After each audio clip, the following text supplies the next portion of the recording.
பேச்சுவன்மையை பற்றிய ஒரு சிறிய உரை. மா இஸ் போதிகா, 3ஆம் வகுப்பு மாணவி. அனைவருக்கும் வணக்கம். என் பெயர் மா இஸ் போதிகா. நான் 3ஆம் வகுப்பு படிக்கிறேன். அறிஞர் அண்ணாவை பற்றி பேச வந்துள்ளேன்.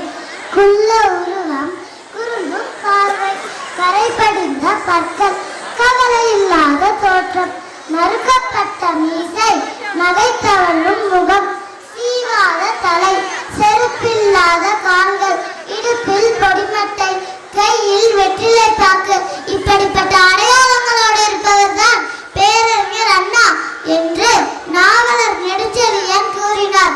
அவருடைய தோற்றம் எளிமையாக இருந்திருக்கலாம், ஆனால் அவருடைய எண்ணங்கள் ஏற்றம் மிகுந்ததாகவும் சீற்றம் நிறைந்ததாகவும் இருந்தன.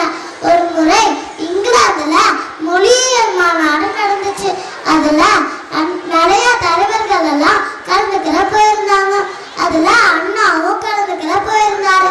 அங்க வந்துருந்தவங்க எல்லாருமே கோட் ஷூட்டெல்லாம் போட்டுட்டு சும்மா ஜம்முன்னு உட்காந்துருந்தாங்க. ஆனா அண்ணாவோட எளிமையான தோற்றத்தை பார்த்து அங்க வந்திருந்தவங்க எல்லாருமே அண்ணாவை பார்த்து ஏளனமா நினைச்சாங்க.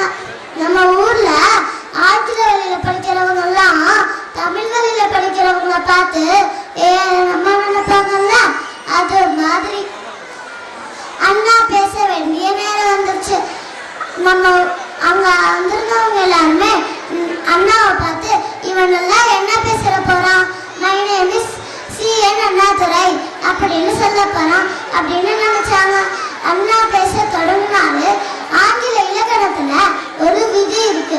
என்ன விதினா, ஒரு கன்ஜெக்ஷன் பக்கத்துல இன்னொரு கன்ஜெக்ஷன் வரக்கூடாதுன்றது விதி.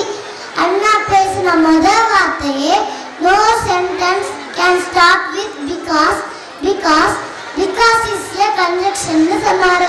அவங்க என்ன சொன்னாங்க, ஒரு கன்ஜெக்ஷன் பக்கத்துல இன்னொரு கன்ஜெக்ஷன் வரக்கூடாதுன்னு சொன்னாங்க.